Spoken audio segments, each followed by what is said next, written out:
Okay, I'd like to call this meeting of the West Dallas Meskwaki School Board to order. Mr. Becker, would you please lead us in the pledge? Pledge allegiance to the flag of the United States of America and to the republic for which it stands, one nation, under God, indivisible, with liberty and justice for all.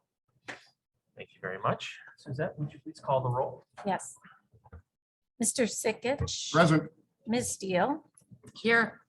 Mr. Burns. Here. Mr. Becker. Here. Mrs. Carr. Here. Mrs. Lee.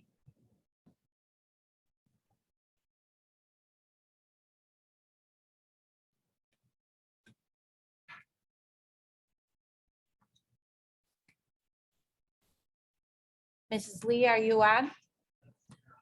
Not yet. Okay, let me know if she joins, please. Mr. Keller's excused.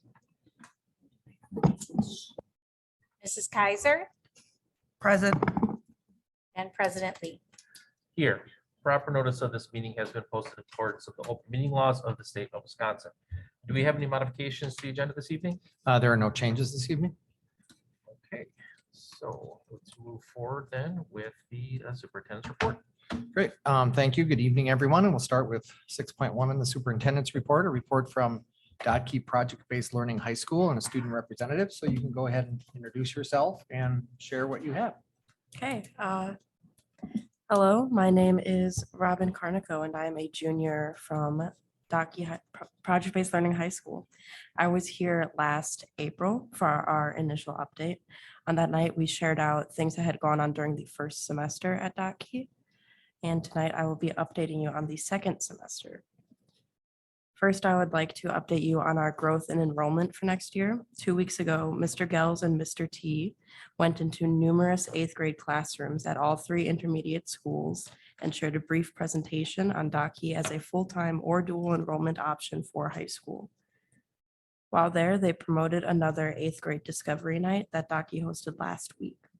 We had 21 students and their families attend to see and hear more about Daki.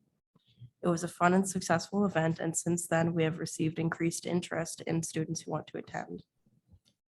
At the last board meeting, we explained that our enrollment goal is to have 50 to 60 students in each grade level.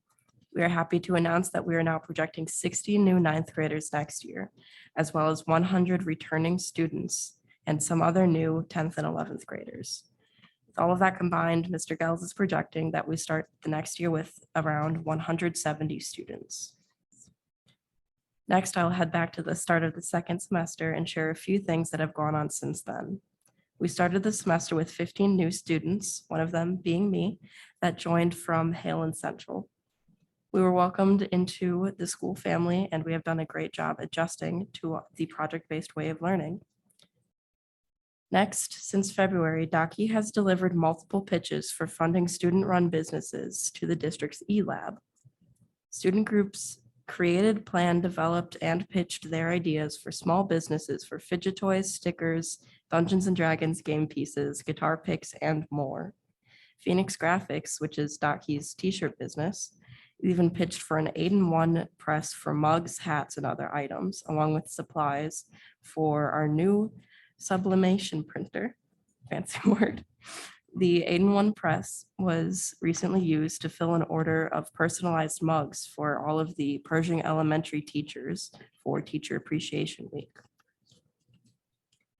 In March, Miss Brunette's robotics class took on the challenge of building robots that needed to be designed, built, and programmed to complete tasks as if they were on the planet Mars. Students, along with the help of our amazing custodian, Doug, used a piece of plywood to create a huge mock-up of the terrain found on Mars.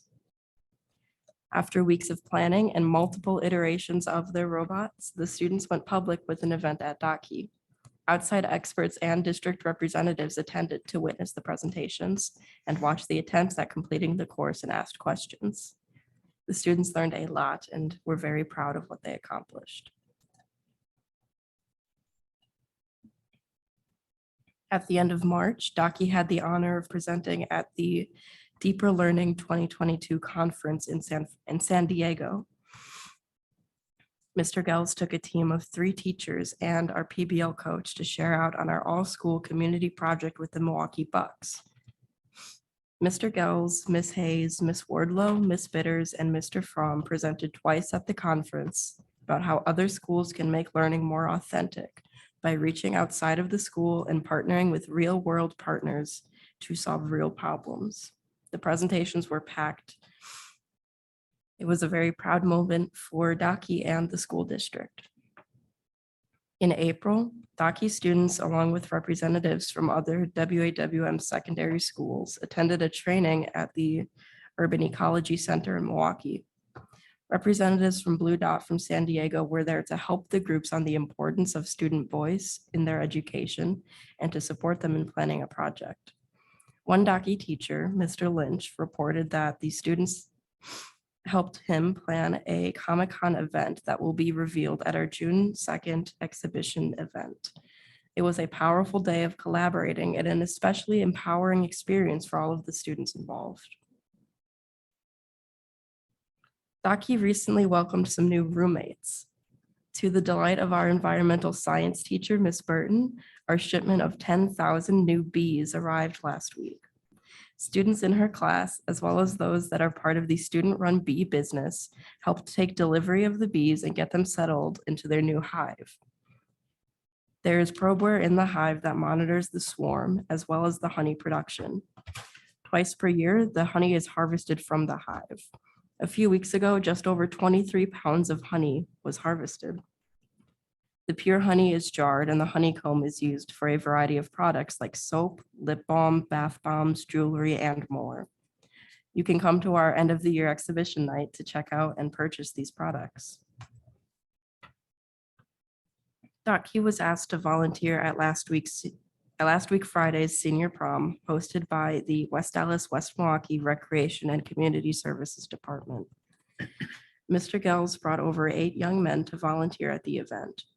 The students dressed up in their best formal wear and served the food and beverages to those who attended the event. In preparation for the event, the boys got to learn how to iron clothes and tie ties. They even stayed after and had fun at the dance portion of the event. Daki was very happy to volunteer at the event, and the boys received many compliments and words of gratitude.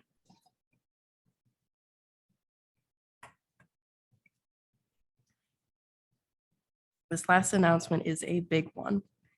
Daki's end of the year all school exhibition event is June 2nd from 4 to 7 p.m.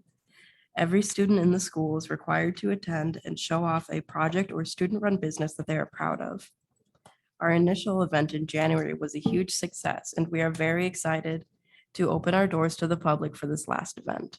The entire community is invited to come see and hear what Daki students are learning about. We will have our student-run businesses open, like the Phoenix Cafe, Phoenix Graphics, the Bike Shop, the Bee Business, and more.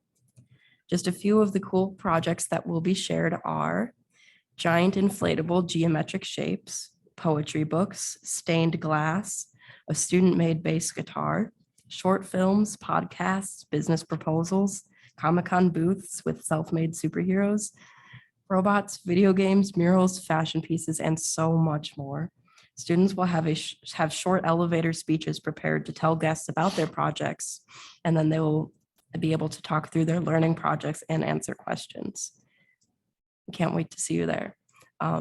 On behalf of Mr. Gels and the staff at Daki PBL High School, I would like to thank you for having us at your board meeting tonight, and we look forward to seeing you all at our June 2nd exhibition night. Thank you and have a great night. Good job. Thank you very much. Thank you. Thanks a lot. I have one question, actually. Mhm. I love hearing about the bees. Does that mean you have a second hive, or is this just to replace some of the bees in the original hive that you had? I'm not sure. Okay. Awesome. It's very cool. It's just in like the back parking lot of the school, all Yeah. fenced up. I have had the opportunity to see it, and I think it's great. So thank you. Awesome. Thank you. Great job. We'll on to 6.2, the legislative update. It's just very brief. The Wisconsin Policy Forum released a new report this week entitled "How Are School Districts Spending Their Federal Relief Funds?" So there's a link That's available to the public if they want to access that report from the Wisconsin Policy Forum about ESSER funding.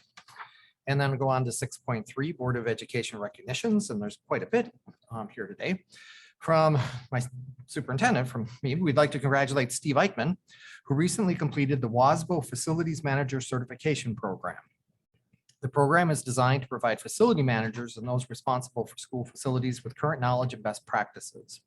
From Shared Journeys, congratulations to Ashley Moreno for being awarded the first United Methodist Church Scholarship. A huge thank you to the entire Shared Journeys staff, students, and even our amazing volunteers for helping spend time cleaning up the blocks surrounding our school during our community cleanup day.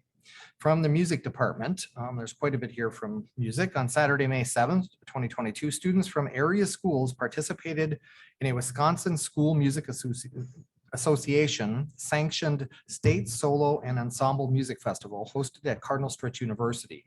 During the festival, students performed vocal and instrumental solos, duets, trios, and small ensembles before an adjudicator.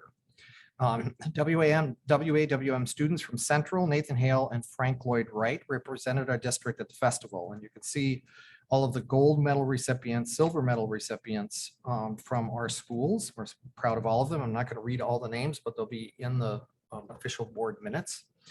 I will read this part. This is fascinating to me. The Exemplary Performance Recognition Project expands recognition of outstanding student performers at the WSMA, so the Wisconsin School Music Association State Solo and Ensemble Festival. State festival adjudicators identify exceptional performances at each of the state festival campuses through a two-step process: nomination and final selection. Students who are selected for the award receive a certificate from WSMA in recognition of their outstanding performance at the state festival.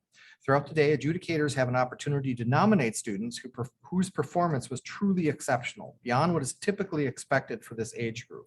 At the end of the day, each adjudicator selects the most exceptional performance to receive the Exemplary Performance Award from among those nominated. And we congratulate Nathan Hale Symphonic Strings and their director, Miss Kathy Kolb, for once again receiving the Exemplary Award at state this year. So that's phenomenal. And then a student composition project. Each year, the Wisconsin School Music Association sponsors a student composition project. Frank Lloyd Wright, 8th grade orchestra student, Ethan Pollock, received first place for his arrangement in Indigonium Forge. His orchestra teacher is Mary Pat Michaels, and he takes private viola lessons with Amanda Koch, who also helps him with his music composition passion. This is the second time Ethan has won this award. So that's the recognitions for this evening. Cool. And it is, it's pretty powerful for an 8th grader. So then in 6.4, first I'll start with, so it's the updates and information items for me. I'll start with our response to public comments. So on May 9th, 2022, we heard from a number of members of the public regarding school consolidation plans. But before I respond to those comments, I'd like to respond to one comment on other topics. So Mr. Steve Broadwell made comments regarding his opinion on how gender is determined. I want to be clear that he was medically incorrect in his assertion. I'll simply quote from the November 13, 2018 press release from the American Medical Association announcing the approval of an updated policy affirming the medical spectrum of gender. And so this is the quote. Sex and gender are more complex than previously assumed, said AMA board member William E. Colber, MD. It is essential to acknowledge that an individual's gender identity may not align with the sex assigned to them at birth. A narrow limit on the definition of sex would have public health consequences for the transgender population and individuals born with differences in sexual differentiation, also known as intersex traits. The AMA will work to preserve access to quality healthcare by educating state and federal policymakers to ensure they have a fundamental understanding of the scientific nature of a person's sex. The West Allis West Milwaukee School District's policies are designed to promote inclusion of all students so that everyone can have a safe and equitable place to learn. Mr. Broadwell also commented that we are, quote, grooming students to be social justice activists.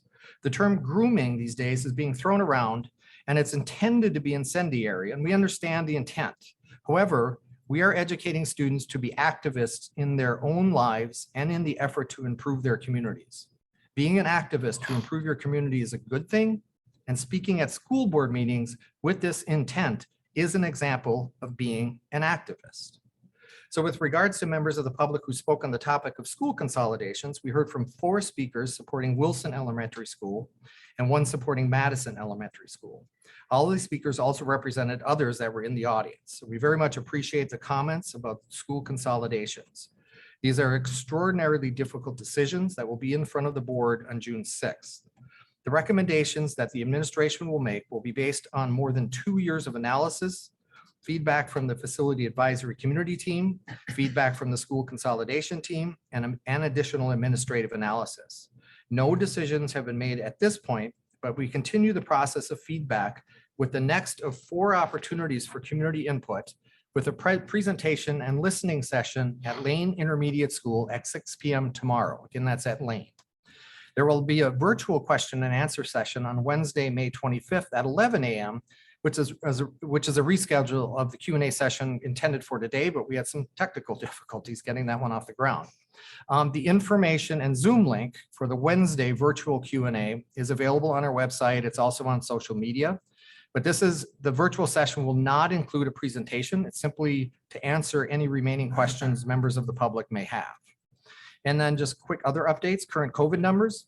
As of last Friday, the district positive rate was 0.24%, and the highest school was Daki at 2.33%, but that's remained stable now for 2 days in a row. But we're monitoring Daki each day, and I've communicated with Greg Gels that, if the positive rate at Daki exceeds 3%, then they move to wearing masks indoors again for 2 weeks or until the percent positive drops to 3% or lower. And then we have upcoming policy review and updates. So this week we begin the work of updating board policies. So this is a twice yearly activity with our representative from Neola. Since we moved to the Neola policy platform, we recognize the important work of keeping policies updated. And even though it is a significant amount of work, it's the reason we moved to Neola to begin with. So prior to our work with Neola, we were using policies that dated back to the 90s and some even earlier. So using Neola, I think, is, even though it's work, it's very helpful for us. And there's more to come on that. Board committees will see some of that work start to kind of roll through, and then we'll bring it back through the first reading and second reading like we did a few months ago. And that concludes the superintendent's report. Okay, thank you very much. Or now we'll move on to public comments. So everyone who wants to address the board has 3 minutes to do so. You must start by stating your name and address. The board will not ask questions or interact with you as far as responding to comments you have unless there is a clarifying, simple answer that can be given to a question or statement that has been made. If anyone is watching via Zoom who would like to provide a comment to the board, you can do that. There's a link in the chat. Please click on that link and you can sign up for the online sign up sheet. We do have a new timer here in front of me, so that is going to be started and stopped by Ms. Zimmerman over here, so please pay attention to that. And we'll start with Mr. Steve Broadwell.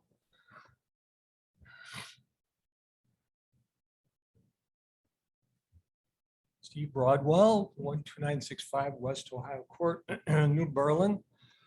First, thank you for the comment with the gobbledygook on gender. I could cite many medical professionals, I don't know what you're looking at, many medical professionals that have an opinion that it's a psychosis, and it's not, it's just not right what you're saying. I mean, there are 2 genders. Okay, on to my comment. Marty, during the January 10th school board meeting, you said you were going to do a review of a list of 45 book titles I sent you per your request, deemed inappropriate for our kids by a conservative watchdog group. Here we are 4.5 months later, and Out of Darkness, which I read from here at the meeting in December, and which prompted your request, is still available to our kids along with others on that list. One might think that you might start with that book in your investigation. Either you have not followed through with your promise, or you deem appropriate a book that includes scenes of incest, rape, and pedophilia. Also available from that list is a book titled Later Gator, a book I imagine you would define as coming of age. I read that book, and it's quite a pathetic, sophomoric, and sexually explicit piece of garbage, yet available to our kids in middle schools like Lane. Lots of F-bombs, and here are just a few passages from that book. I like to put on a show, so not only you have to be very hung, talented, i.e. long-lasting and multiple comer, but you have to be okay fucking a sexy 18-year-old in front of other guys. There would never be too many, 3, 4, or even 5. Well, for sure, you can list it right up there with your other accomplishments, straight A's, honor council, giving head. It wasn't really fun for me, but I think you really liked it. My jaw got tired. Have you ever given Logan a blowjob? Ooh, Doug and Zoe must be going at it in the church basement by now. Do you think he's going to blow his wad again? It's funny thinking of Doug blowing his wad. Just to be clear, we're talking full insertion here. Yes, we made love and I'll never be a virgin again. It was more complicated than I thought. The complicated part was getting it in. He kind of guided it in with his hands. It did hurt a little. Did you have the big O? No, but he did. Please explain to me how this contributes to making a kid a better, more productive person. Do you ever read this crap before putting it in our libraries? What parent wants their kids reading stuff like this? My list is probably only scratching the surface. This is just another empty promise, like your promise of equity, at least as it pertains to equitable treatment or lack thereof of bullies. That only makes worse the violence we see in this district. You have made a lot of parents extremely upset with the way you have handled a recent group of bullies at Lane, including your incredibly inappropriate criticism of the mom of that child that was bullied. This is unbelievable. We understand more every day why Shorewood parents and teachers wanted you out of their district 7 years ago.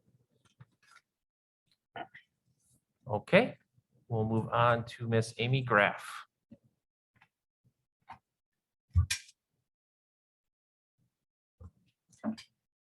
Amy Graf, 12940 West Crawford Drive in New Berlin.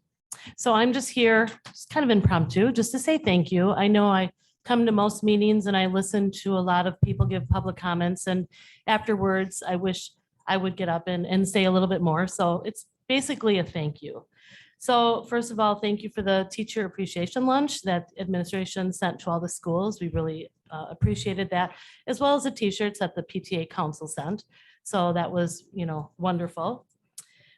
This year, I know early retirement was offered to teachers. So thank you for looking at those opportunities and providing that to those who can benefit from early retirement.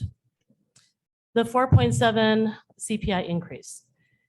That was wonderful. And I know that that's not always easy decisions when we talk about salary and money, especially when the public voted no on the referendum. But as a taxpayer of this district, I only speak for myself. I don't speak for others, but I have been a taxpayer since I've been teaching. That's been 31 years.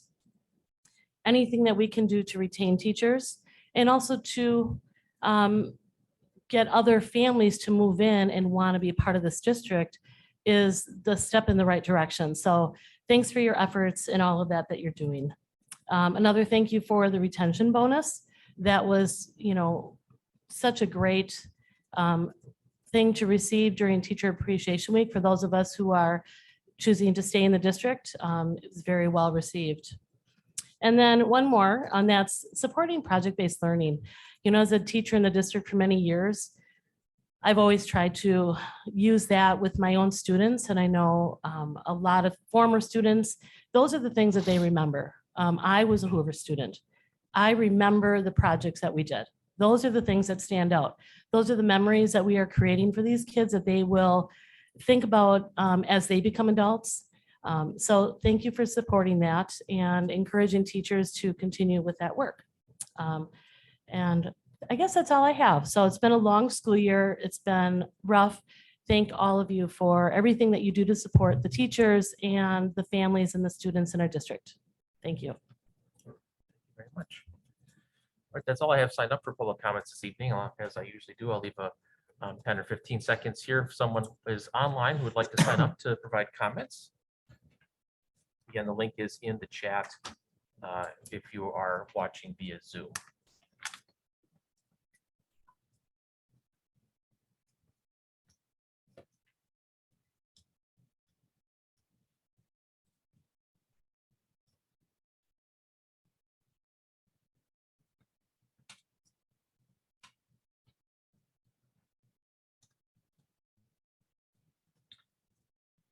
All right, seeing none, I'm going to close public comments at this time and move on to item 8, which are the board reports. We'll start with 8.1, the review of the board calendar. So tonight is May 23rd, 6 p.m. We have a regular Board of Education meeting. Then on June 6th, we have a special board meeting at 6 p.m. This is where we have scheduled to take action on school consolidations. This is a meeting that was at specifically so that we would be able to be prepared to make decisions as soon as all of the listening sessions are complete. Then on June 13th at 6 p.m., we have a regular Board of Education meeting. Immediately following, we have a workshop, a proposed 22-23 budget and preliminary tax levy number 2.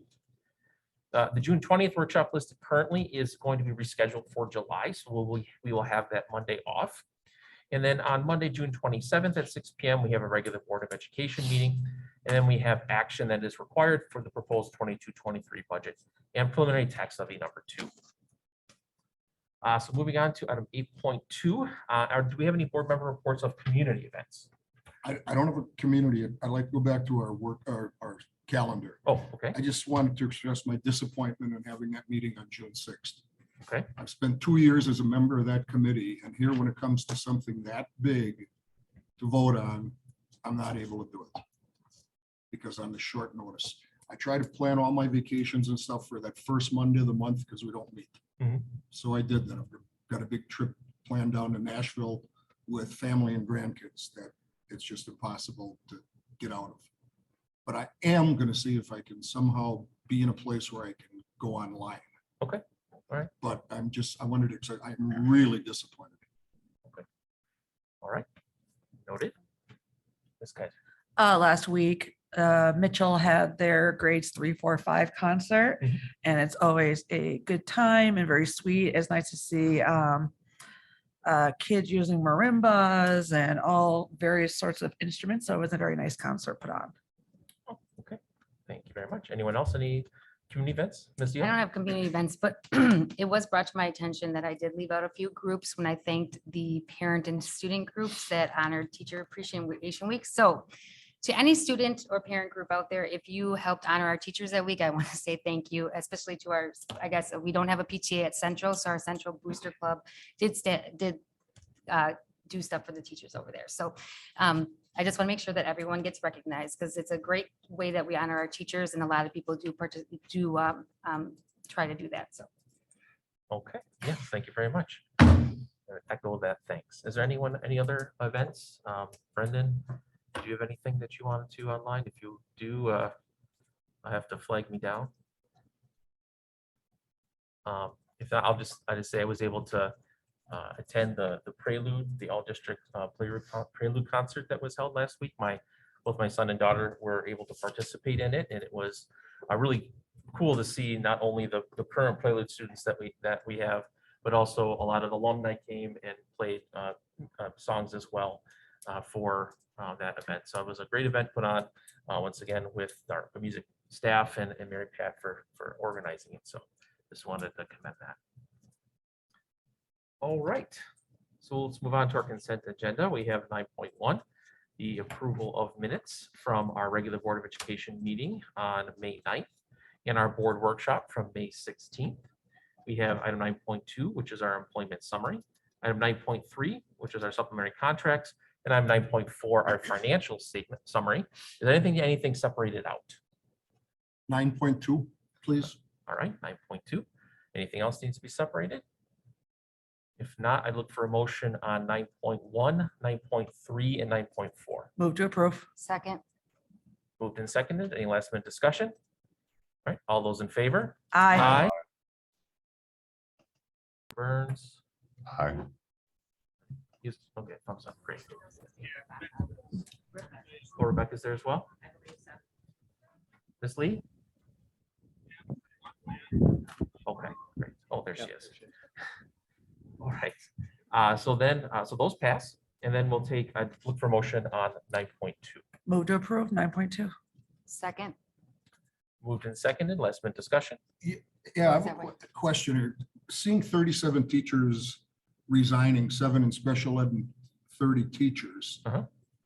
I'm concerned, and I should know this, but I don't know who's on our on the committee for Employee teacher engagement? retention. And do we get answers on why they are resigning?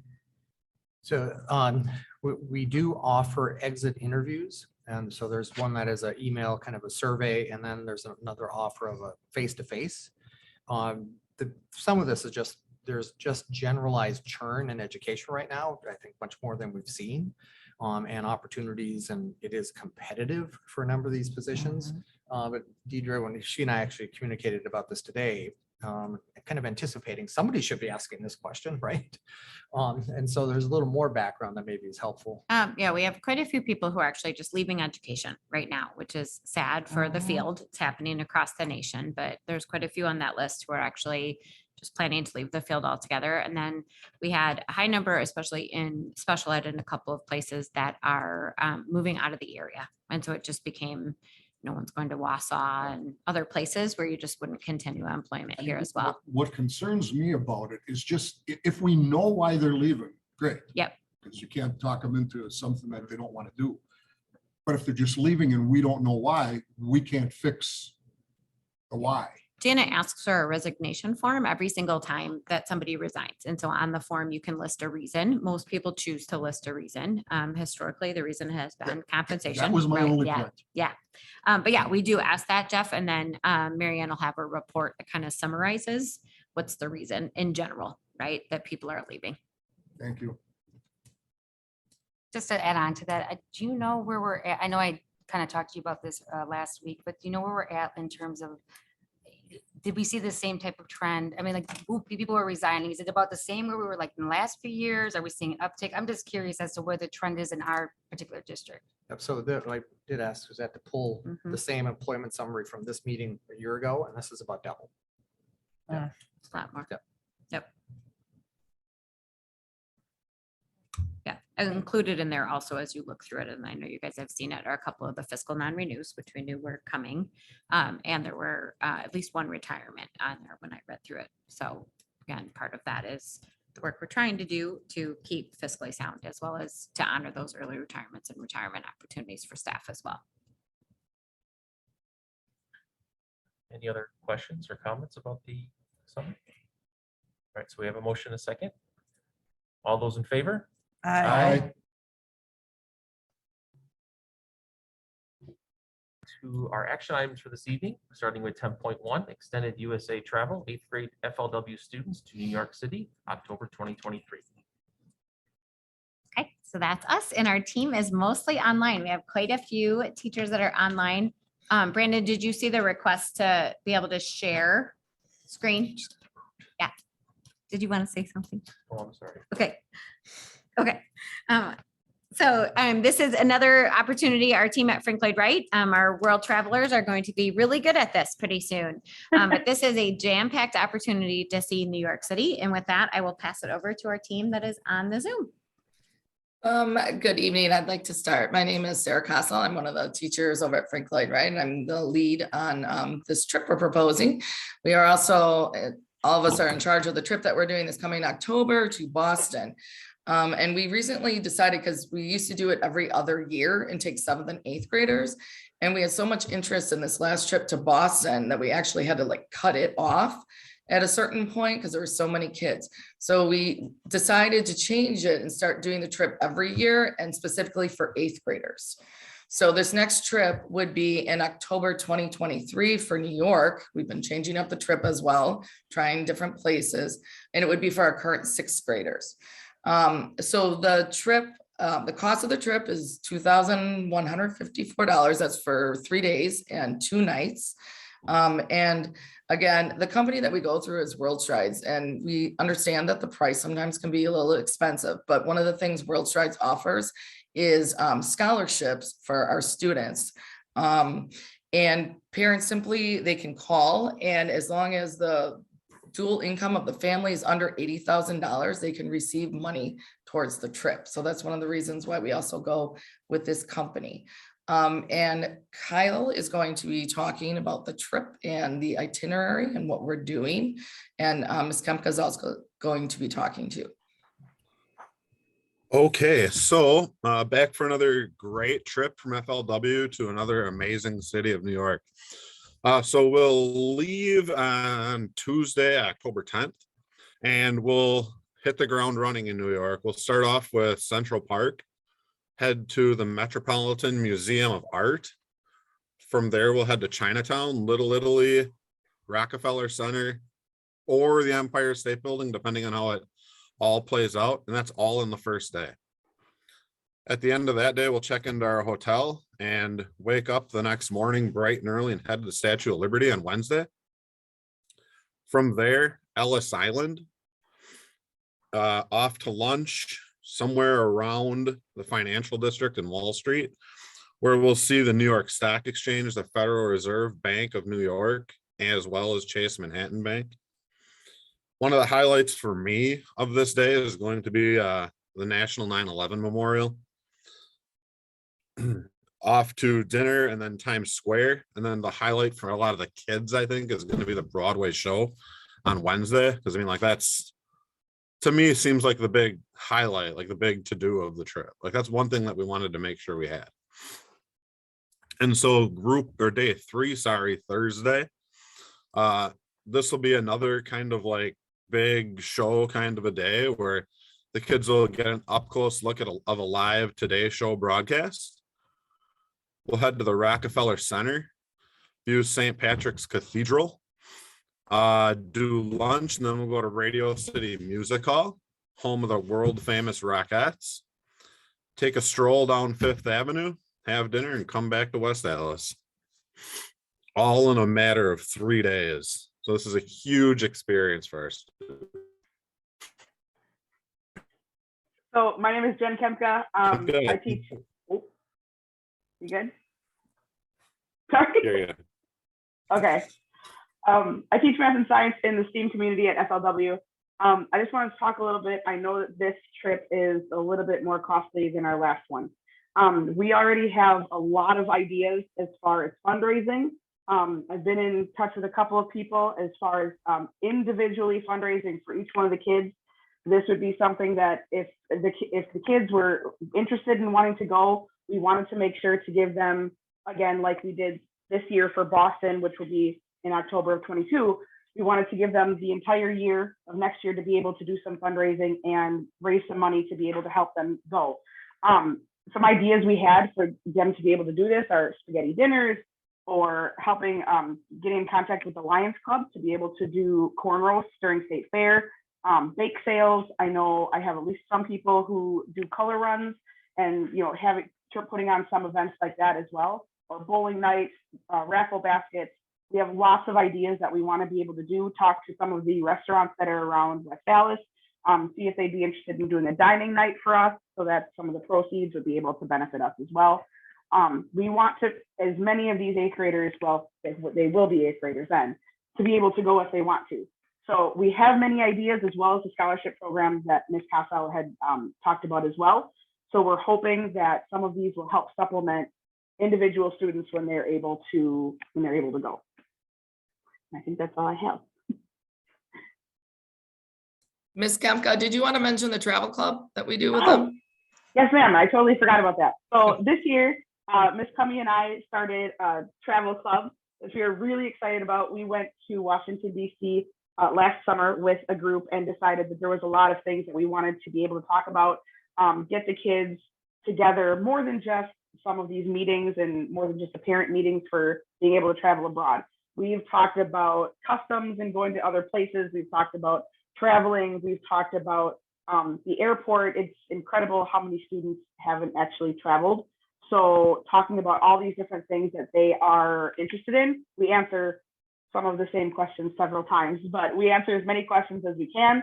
And the travel club is also heading up what we can for the Boston field trip as well, in hopefully making t-shirts, what we want to do, and make water bottles, things like that. And this travel club, though it is not necessarily the students who are just traveling abroad with us, that's kind of who ended up showing up. So we do a lot more of just talking about travel, talking about what we're going to be doing in Boston. They got to take virtual tours so far of some of the places that we're going to be seeing. And they were really interested in being able to get to know each other a little bit more instead of some people who were very nervous about being the only one in their friend group. Not having somebody to room with was a big thing. So getting them together after school, we only do it like twice a month at this point, was really nice to be able to help some of those students out and alleviate some of that anxiety. Ms. Crummy, did I miss anything for that? I think that was pretty much what we had. You summed it up well. Okay, so then Travel Club at this point too could help with some of those fundraising events. So that we would be able to work together, work with the students, come up with ideas, and they're pretty much the ones who come up with all these ideas as well. So it's very student run. And if I could just add one thing, like coming back from our last DC trip, I have a lot of kids in my current class now that were in my group when we went to DC. And almost daily, they're asking, hey, can we see the pictures from DC? Can we see the pictures from DC? So I'll throw them up on the board and we'll just kind of click through them. And it's amazing, just like the relationships that the kids build with us when we're on these trips and that they build with each other. So I think it's just like an unbelievable experience for all of our students.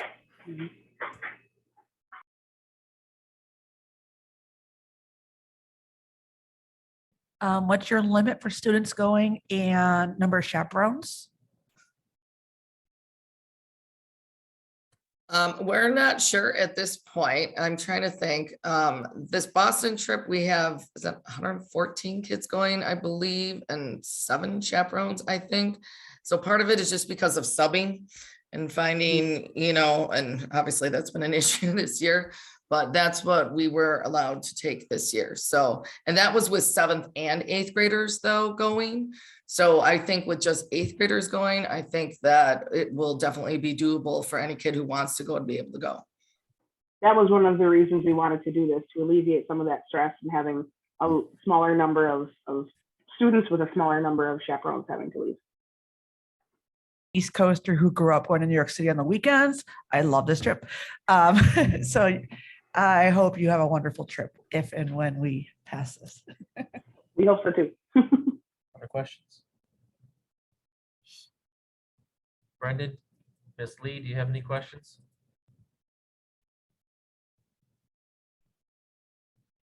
All right, seeing none, I'd look for a motion. Move to approve. Second. Moved and seconded. Any last minute discussion? All those in favor? Aye. That passes. Thank you very much. Hope you have a wonderful trip. Thank you. Thank you very much. Thank you. All right, let's move on to item 10.2, our 4K to 12 art adoption. Ms. Raymer et al. So I'm going to pass this one over to Mr. Hengel, who part of his responsibilities is to oversee our art team and our full art team that's with us tonight. If you're going to be talking, yeah, just you might want to sit here. I can, okay, yeah, and we can move that other mic over to the table too. And part of our team has expanded. You just approved a new art teacher from Central who is here with us this evening, who you met at our workshop as well. So I will pass it over to Mr. Hengel and team. All right, first, we'll start out with just some brief introductions as we have a large team, all art teachers. So I'll let you guys swing around and just introduce yourself and what buildings you're in. I'm Jessica Chikaglish. I am the art teacher at Frank Lloyd Wright. Well, one of them. Michelle Wells-Flater. I'm at Nathan Hale. And Snitker, Jefferson Elementary. I am Johanna Shred. I'm at Franklin and Wilson Elementary Schools. I'm Kelsey Lemke Howard. I'm an intern at Hale right now, but I will be at Central next year. Yay. It's like a pageant.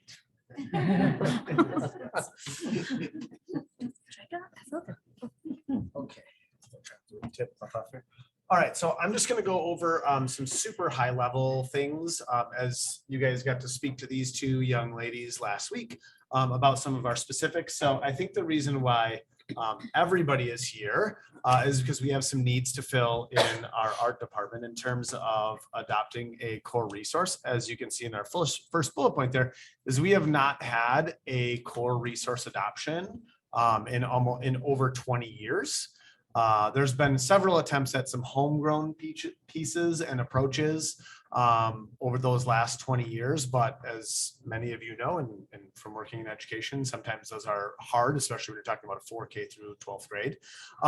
And so these guys really came, and working with Jess and Michelle too, of this being an opportunity for us to kind of get onto one pace where you are experiencing the same thing if you're a 4th grader at Jefferson, as you're a 4th grader at Franklin, as you're a 4th grader at Hoover. So you have some continuity there. So this is kind of one of those opportunities for us. And so through the Art of Education University, which these guys have brought some samples that I'll let them talk through as we went through in our pilot. 2 of their main pieces are art being a universal language and having those opportunities. So this is a project-based resource where there are thousands of sample projects approaching from an equitable lens where each of our populations are represented, which I saw a couple. I think you have a couple of those samples.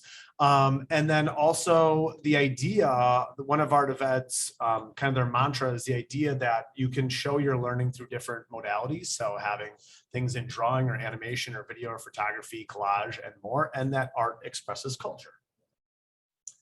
So this in this resource, it's for, as many of you know that have been on the board before, or if you're new, we typically adopt in a 7-year cycle, and it is 100% customizable. So they give you, here's a project which these ladies will highlight, and you can click things on and off, whether or not you want to include that in your project. And one of the bigger pieces is the support. So that's the flex curriculum. The support is also pro learning. This is their professional development module. So there are thousands of videos that teach you techniques in art. So I'm sure somebody will highlight how you find those things now and how that can be frustrating as a staff member. And then we also have a dedicated onboarding specialist through the Art of Ed. They're Midwestern. They're like based out of Iowa. Our sales representative is like, do you want me to drive up for the board meeting? And he's in Chicago. And so I'm like, no, I think we're good, Sean. But he's like, we've been communicating.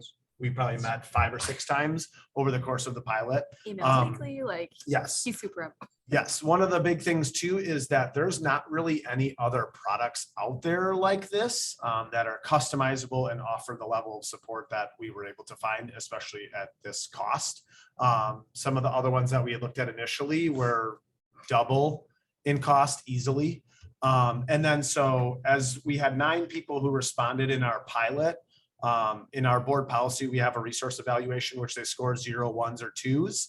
And almost every question received at least a 2 at 80%. So 7 out of 9 people. The only one that didn't was the professional development, because I worked with Sean to get that as an add-on as a support within our base cost. So I will let all of these guys take over because I've already kind of explained some of those pieces. So.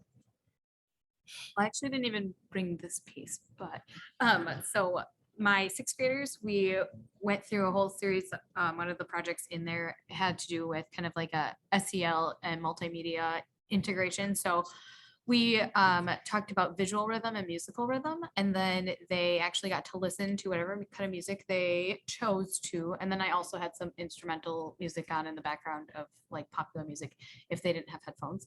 And they painted how they thought their music would look if it was visual. So what colors would you use for whatever type of music you were doing? What would the lines look like? What would the designs look like? Then we also did a bunch of practicing using charcoal and drawing from observation. And then they had to use those techniques to use the charcoal and draw on top of there. So we had some relaxing fun classes where they just got to paint kind of however they were feeling with whatever music. And then we got into the technical, like actual drawing from observation and put that on top of there. So these are some of the pieces that in progress. Okay, so at Jefferson Elementary, our FIA teacher wanted to do an Olympic unit. And so we did a collaborative thing where the kids were already placed in Olympic teams and they chose their country. And then in our class, we found this project on Art of Ed where they were designing their country's flag, making it mosaic. So it was a collaborative group project. They also had to which they had to find out why the flag had the colors that they did, if there was meaning behind it. And they also presented it to class. So it was a great way for them to show their learning, to work together. And then they also earned gold points for completing tasks and for showing teamwork and collaboration. And then that kind of totaled with their FIAD class. So they had an overall winner total with that. So that was a cross-curricular thing that we did with FIAD, and music also did something. So the kids were able to like experience this project in 3 different classes over several different weeks. And you can see there's some examples there of them presenting and working together and just showing off their work and see the pride of making their face. Great.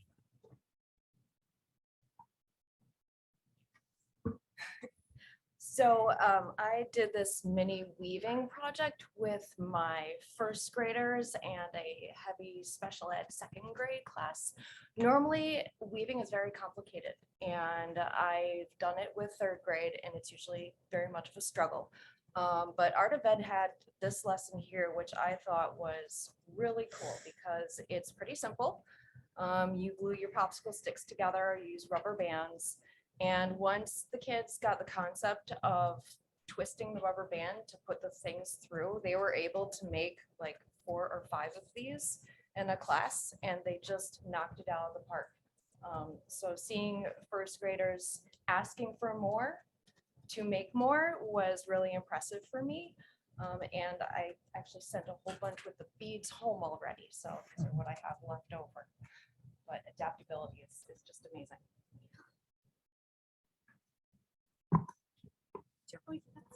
No, you can. So we got this lesson from the Art of It. It was on creating commemorative stamps. We decided to adapt it a little bit for Women's History Month. So they all picked someone important to them. This is one of the science teachers at Hale, Miss Noack Boyd. I think it turned out really nice. We had just a super diverse group, some celebrities, some siblings. This was someone's sister. We got an Oprah. I think they just turned out so fun.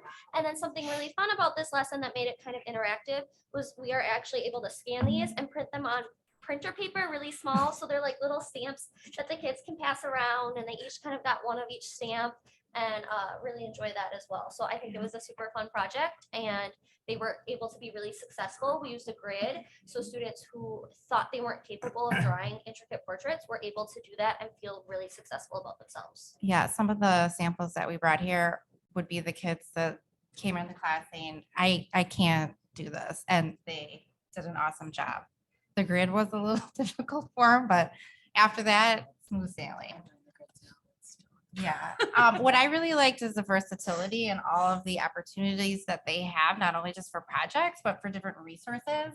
We used a resource similar to this to do a watercolor project that Kelsey can hold up, kind of a past, present, future that Central had done in the past. And it just turned out really awesome that we wanted to do something similar.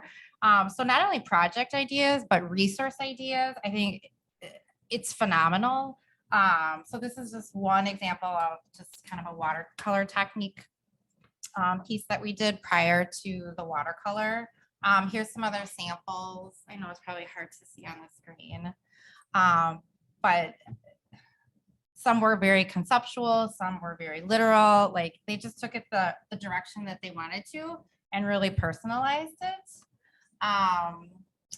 This was just a kind of a poster project that we did. We really wanted to go a different route, and it ended up, we had to do it a little differently, which turned out even better because kids left comments about what they stood for. Some different resources that the Art of Ed has is just these artist biographies, which we tied into Women's History Month. Kelsey made this template that kids could do. It was like a 1 or 2 day activity where they got to pick a female artist, go through some of the bios that we had from the Art of Ed, and we just kind of created a fun little banner. It spans much longer than this, but I just got a little snippet of it where they gave some information, and then they could either use the picture provided, or they could draw it how they wanted it. So I just really like the versatility for teachers. I love the critiques that they have, not only for student to student, but they critique us. Those are an option as well. Got an email a few, must have been like a month ago, about art shows and how to kind of like curate different ways to hang some of your artwork and stuff. So I'm trying one this week, Wednesday. We're having a food truck and fine arts night at FLW. And I got giant pieces of cardboard and I'm like accordioning them and I just covered them in black paper. But like, if I hadn't have seen this resource in the Art of Ed, I would have been like, oh my gosh, how am I going to hang all this artwork around school? Because FLW does not have the greatest walls for hanging, like it's just brick. So now I have this great space and it's turning out really awesome. So just, they literally think of everything that I could have ever like needed something. I just can search in this whole platform and it will give me many ideas. Oh yeah. When I was doing the survey on the Art of Ed, something that's really interesting to me is that it has all kinds of templates, like curriculum planning templates, scope and sequence templates. So you can plan an entire school year. You can plan it by grade and you can piece it all together and make sure that you're meeting all of the national standards for art education consistently from pre-K through 12th grade. And the Wisconsin standards. Yep. Which will really help. Just, I know even when I came in the district 15 years ago or 14, I don't know how long it was, I was like, what do we have for me? And they were like, what do you mean? Here you go. Just teach whatever you want. I'm like, what? Okay. But like, I feel like we should have something for anybody who comes in. Here's at least like 5 things you should do with your 5th graders throughout the year. Whatever else, fill it in. But you know, this will help us a lot. Questions? Yeah, anybody have any questions? I'm thrilled that this curriculum exists as a resource. As a teacher, and several of us have been former teachers. Creating your own resources is exhausting when you just want to teach and really expand. And having seen this at the last workshop, thank you. I should do one on language.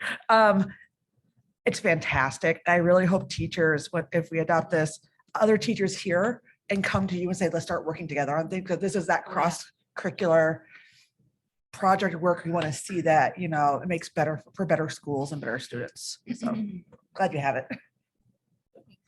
Yeah, and there's several other districts in our area. MPS uses this, Racine uses this, Kenosha, Madison. Yeah. So there's a lot of the large districts across the state of Wisconsin, you know, also use this resource too. Jay? So as whenever we adopt a new resource, we always get some really decent PD in the package. And how confident are you that in the future, new art teachers to our district would be able to use this without any PD? Like, what do we have a long range plan for that? Yeah, so I think that's the Flex Pro. I'm gonna go back here. So, you know, I made the joke of like, you'd be looking on YouTube to be picking up new artist techniques, but this is available to us for the next 7 years. So the all these guys that piloted, you can load your own classes. It's agnostic across any platform, so it doesn't matter if you have an iPad or a Chromebook or anything like that. So you can also add kids if they just show up one day. But then this will be available to us for 7 years, all asynchronous, 24/7, 365. We've also, in our quote, they've given us, I think it was 2 free conference registrations for their yearly conference, which would be something that, you know, is investing in people as well. So, but I think this was the big piece. We didn't really talk about this throughout the adoption piece, because I was working with Sean on the back end of like how to support that learning. So this is our main piece. And like Jess was saying, if we create some of our anchor projects across certain grade levels and through the mentoring that we already have that exists, they'll be able to show these, and through our GVCs and our ICANN statements to be able to like work with our new staff on supporting them. We also get a person who is like specifically tied to our account. So like they're literally available us to like 24/7. We can call, text, email, and they will get back to us within like a day or two. Even Sean, he would be kind of like loosely linked with us, but he came and got feedback from us and the next day emailed me and was like, I've been thinking about this thing that you guys were talking about. And it was just about how there wasn't really any specific lessons for like adaptive classes. And he was like, we are actually looking into that. And because you asked about it, we're going to make sure that we put some of those in there. So there are people that are available to us at all times to get any PD that people would need for like usage of the program itself. And then they would come in the fall and teach us how to use all of it very easily. And I mean, he went through it in like a half-hour time frame, and we could all kind of like easily figured it out from there. So if they gave us like the main points, then we can definitely go from there. And I think as like the leads, maybe if we got a little bit more training on it, we could always help anybody out who comes in. Any other questions? Mr. Burns, Ms. Lee, any questions? All right, I look for a motion. Second. Moved and seconded. Any last minute discussion? All those in favor? Aye. All right, well, that passes. Go forth and have fun. Are you gonna pass these out? Thank you. See you in 20 years. It was, it was mailed. Come to me. see food truck. There's actual food Oh, yeah, trucks. I got it in my And calendar. then the kids are, you know. This was mailed. Did you guys get a? Yeah, I got letter? one. Yeah. Just, I just want one though. Hard copies are better. I need visuals or I don't. I got a mail with a letter. Okay. Moving on. Item 10.3, approval of CISA #1 contract for 22-23, Ms. Raymer. Hello again. So this is an annual item for us. We do contract some services through CISA One. One of them is being just a part of their professional network. There's some audiology services, which are specialized services that we purchased through CISA One. We recently, in recent years, joined their math leadership network as it's focused around some equity pieces in math and some project-based learning pieces in math. And so we've had 4 reps attend that session. And then there are also 3 tuition paying seats for students with special needs whose needs we cannot meet in our local public school or at Bridges to Learning. Noah had asked a question previously whether that's an increase in seats for this year, and it is not. What's Turning Point Elementary? So that's at the CISA One program, and CISA One rents from us the building at Parkway. Yep. Okay. So that's the elementary version, and Project Success is one of their high school programs. Gotcha. Okay. Any other questions? Mr. Burns, Ms. Lee? Look for a motion. Motion to approve? Second. Moved and seconded. Any last minute discussion? All those in favor? Aye. Aye. Opposed? All right, that passes. Yeah, thumbs up from both. All right, that ends our agenda for this evening. I look for a motion to adjourn. Move to adjourn. Second. Moved and seconded. All those in favor? Aye. Opposed? We are adjourned. Thank you very much, everyone.